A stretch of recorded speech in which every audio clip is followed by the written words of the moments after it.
Let me bring you up to speed. Let me show you what many people who are in the government at the highest levels are now risking, and some of them have been threatened, with 20 years in prison, so I can tell you and try to get the rest of the media to pay attention. 20 years in prison, people tonight are facing, your fellow citizens. You always look for somebody that's willing to do it. Well, I've got a ton of them that I can't tell you their names, but I got a ton of them. They're looking at 20 years in prison to get this information to you. Please, please pass this information on. Everybody is looking at these two suspects. These two suspects are the bombers, but they're not the only ones involved. These two suspects are the bombers of Boston. Everybody is asking, why did they do it? Why did they do it? And they're looking into Chechnya. Are you kidding me? First of all, what do you say we start closer to home than Chechnya? Let's start with, what mosque did they go to? The radical mosque in Boston that the brothers attended. It's called the Islamic Society of Boston. Uh-oh, did I just use the word Islamic? I know the AP, the Associated Press, has just banned that word if it's tied to anything close to terror. So if you're a part of the Associated Press, push these closed real quick for a minute. The ISB, closely tied to the Muslim Brotherhood. The radical, pro-violence spiritual leader of the Muslim Brotherhood? Oh, you know him. Well, he served on the board of trustees for the mosque. Not this guy. No, go back to the wheelchair guy, please. This guy. Do you remember him? This is the guy who said, hey, if I could just have the strength, even in a wheelchair, to kill a Jew. Yeah, this guy. This is one of the guys on the board of trustees. And the other guy, show his picture now. This guy is one of ISB's founders in Boston. And don't worry about him. He's a nice gentleman. He's a convicted terrorist who was arrested in 2004 for his role in the plot to assassinate the Saudi crown prince. But don't worry about it. That's the mosque. Now, 3 months ago, Tamerlan, and you'll get this from the mainstream media. This is not exclusive. Mainstream media has this one down. They've told you already.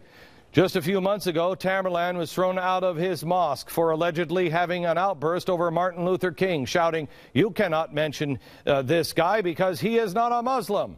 And they threw him out of the mosque. It's a nice mosque that everyone must love. Bill? Here's what they won't tell you. He was back at services before the end of the week. You see, it's pretty hard to have those guys on your board of trustees or your founders and then be moderate. Now, they were being radicalized, but the media will say, and they are also probably most likely lone wolves. Let's ask who else was involved. What do you say? Give it a whirl. The Blaze believes more attention should be paid to the Saudi Arabian suspect. Yes, suspect number 3. It's the guy with the happy face. Well, he's just like you and your kids. He's just like everybody. Okay, well, there he is in the glasses. Okay, but so what? It doesn't mean anything, right? He's from Saudi Arabia. Number 3 was initially detained as a person of interest. Now remember that. He was a person of interest in the attack. But they said he was a person of interest and he was in custody. Yeah. But now, we don't even know where he is. That actually came to me from the Department of Homeland Security today. We asked him, where is it? He might still be in a hospital. We have no idea. He's all been dismissed by the media. Huge mistake. He's on a student visa, but his visa only permits him to be attending school in Findlay, Ohio.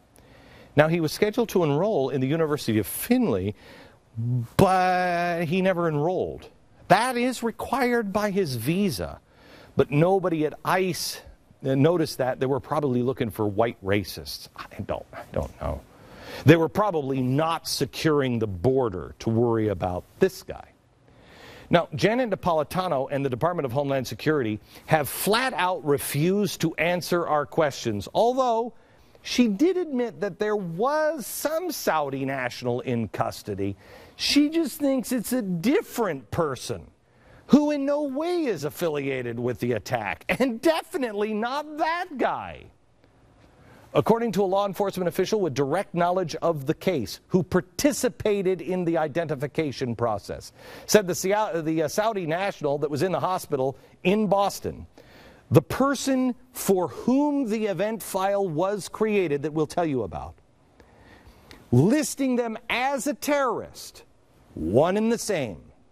You see, they have this facial recognition thing. He said, oh, maybe there's a 5% chance, but no, because he was there. Now, on that off chance that it was somebody else, who? Who is it? The burden of proof is on the federal government, and so far they have not presented one shred of evidence that refutes what the Blaze has reported. Not one. All we have is Janet Napolitano denying it. And that apparently is enough for the global resources of the media at one of the biggest events in our nation's history. Oh, it's fine. Oh, the government said no? Okay, then it's no. Would the media have accepted a factless denial from John Ashcroft?